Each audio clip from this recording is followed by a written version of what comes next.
안녕하세요. 구해줘 빌딩 김지연. 김지한입니다.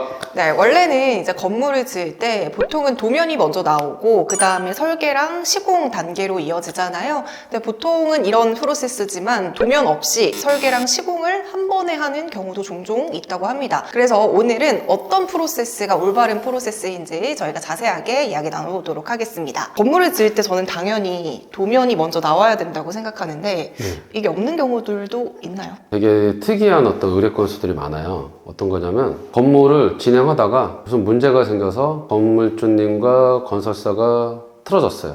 어떤 때는 설계사랑 틀어졌어요. 근데 이렇게 진행하던 현장을 어떤 건설사가 들어가서 뒷마무리를 잘 안 합니다. 안 하려고 하고 못 합니다. 근데 저희는 회사가 리모델링이 어떤 방향성을 갖고 있고 문제 있는 건물을 좀 공사를 하다 보니까 이런 건물도 해결해 줄 수 있냐라는 문의가 굉장히 많이 와요. 저희가 그런 걸 해결해드리고 도와드리기 위해서 좀 내용을 쭉 보는데 되게 이제 높은 확률로 도면, 자료 이런 거를 저희가 받아서 파악을 해드려서 도와드려야 되잖아요. 네. 설계도서가 명확히 나오면 설계도서에 의해서 견적서가 나와요. 근데 견적서도 뭔가 엉망이고 그러니까 분쟁의 요소가 되는 거죠. 견적서가 왜 이렇게 엉망인지 봤더니 설계도서도 엉망인 거예요. 그래서 이게 무슨 상황이지? 라고 조금 깊이 들어가 봤더니 원래 정상적인 프로세스라고 치면은 설계 계약을 먼저 하셔야 돼요. 설계 계약이 몇 천만 원 정도 합니다. 네. 설계 계약만 하는 게 아니고 그 안에 인허가 대관 업무까지 포함되고요. 어떤 때는 저는 심의도 받아야 됩니다. 용역 계약을 건축사님이랑 하고 나면 모든 설계 인허가 절차가 끝나고 나면 설계 도서가 나옵니다.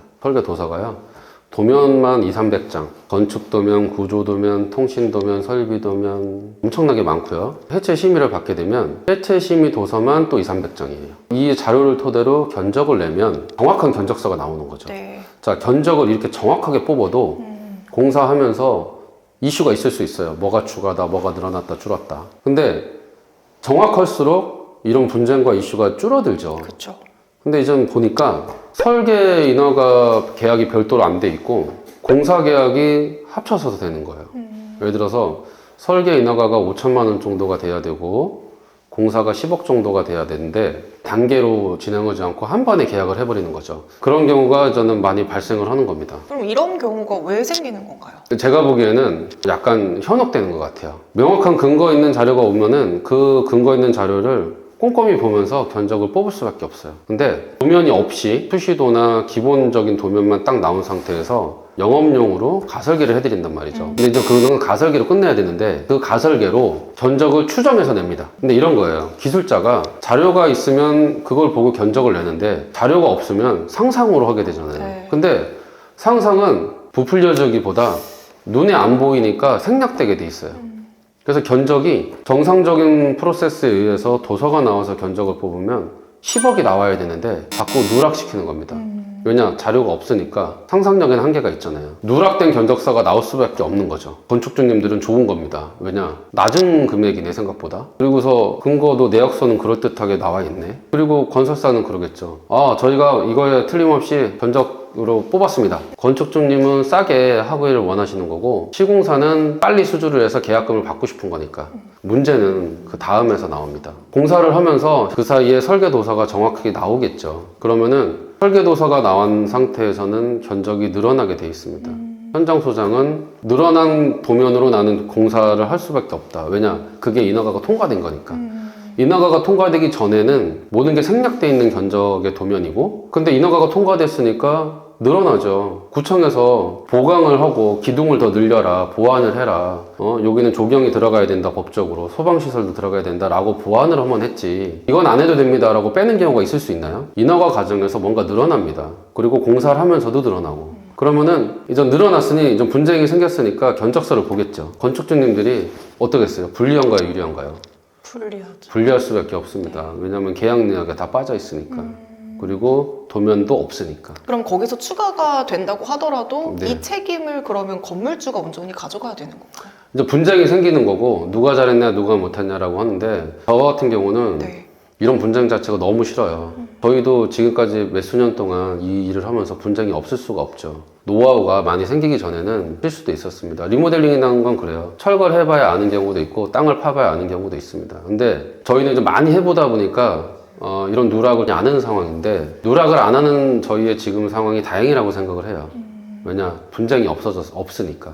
근데 인허가를 밟으면 도면이 나오는데 섣불리 빨리 계약을 맺으려고 도면이 없는 상태에서 견적을 던져서 계약을 맺는 거는 약간은 책임의 어떤 문제도 있지 않나 싶어요. 네. 이거는 뭐 실수라기보다 좀 욕심이지 않나라는 느낌이 들어요. 어떤 절차와 어떤 프로세스를 통해서 이제 건물주님께 전달이 되는지 알고 싶습니다. 설계 용역 계약을 저희가 요청을 드리고 설계 도서가 나옵니다. 심의까지 과정을 밟고 심의가 끝나면 엄청나게 많은 자료가 쏟아져 나오고요. 그 쏟아져 나온 자료를 근거로 견적서를 드려요.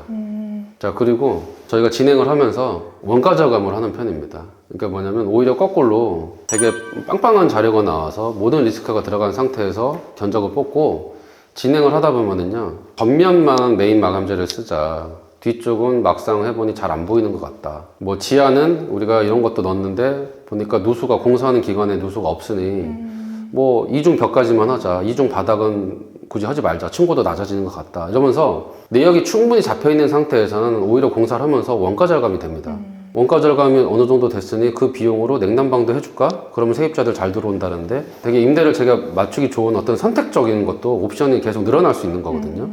저는 이런 프로세스가 맞다라고 생각하고 있고 대부분의 이런 프로세스를 하고 있는 게 일반적인 건설사의 형태라고 봅니다. 그럼 또 건물주 입장에서도 도면을 받았으니 다른 업체들이랑 견적을 비교해서 선택을 할 수 있는 또 선택권이 생기는 거잖아요. 맞습니다. 설계 계약을 먼저 1차로 맺고 공사 계약을 2차로 맺기 때문에 네. 그 사이에 설계 도서가 나오면은 모든 도서를 저희가 다 제공을 해드립니다. 그럼 그 도서를 갖고 다른 회사의 비교 견적도 받으세요. 네. 저희는 오히려 권장을 드립니다. 왜냐면 믿고 맡겨주시는 것도 너무 감사하지만 한 번 검증을 하고 나면 저희도 당당해요. 근데 검증이 안 되면은 계속 이게 맞는 견적이야?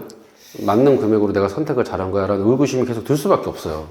그래서 저희는 모든 자료를 공개해드리고 타업체에 견적을 받을 수 있는 시간도 전 충분히 드릴 수 있는 타이밍도 잡아드리는 거죠. 그럼 건물주 분들은 이런 계약을 할 때 꼭 반드시 뭐 체크해야 되는 것들이나 이런 절차가 있다면 어떤 게 있을까요? 요즘에는 또 설계 인허가 계약과 시공 이렇게 딱 두 개로만 나뉘는 건 아닙니다. 네. 그거는 신축일 때고요. 오히려 설계도요 두 단계로 좀 나뉘기도 합니다. 하나는 설계 인허가 대수선 계약이고 또 하나는 해체 심의입니다. 설계 인허가도 대수선과 심의 요 단계로 오히려 나누어지기도 하고요. 필수니까 묶으셔도 되고요. 나누셔도 되고요.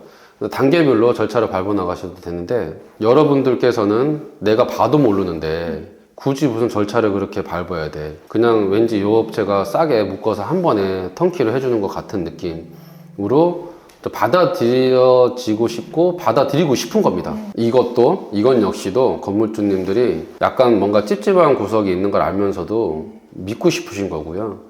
이게 만약에 잘못됐을 때 이거 건물주님도 책임을 지셔야 되는 부분이세요. 이게 도면이 없는 게 사실 뭐 비용의 문제도 있지만 또 기간이 늘어날 수도 있잖아요. 맞습니다. 그렇게 되면 또 이자 비용에 대한 부담까지도 건물주님께 짊어 드릴 수가 있기 때문에 이런 네. 부분도 되게 중요할 것 같아요. 말씀을 잘 하셨는데요. 이런 경우도 있습니다. 시공조화는 예산이니까 제가 러프하게 저도 10억 정도로 예산을 책정을 해줬다 볼게요.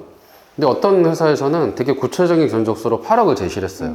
저는 예산이라서 러프하게 드렸고 도면이 또 없으니까 그리고 경험치로 말씀을 10억을 드렸는데 어떤 회사는 도면은 없는 건 알겠는데 어쨌든 되게 상세한 견적서로 8억을 제시를 했으니 상세한 견적서가 있으니까 신뢰를 갖고 8억으로 끝낼 수 있나 보다.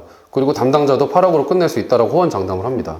근데 현실적으로 들어가서 추가가 나오면은 어쨌든 8억으로 계약을 맺었으니 8억으로 끝내면 좋아. 근데 추가가 나와도 난 2억까지 감당을 해도 될 것 같아. 왜냐? 2억 정도는 늘어나도 다른 회사랑 비슷하니까 나는 수용할 거야 라는 그 대신에 낮게 시작했으니까 8억으로 끝낼 수도 있는 기대감.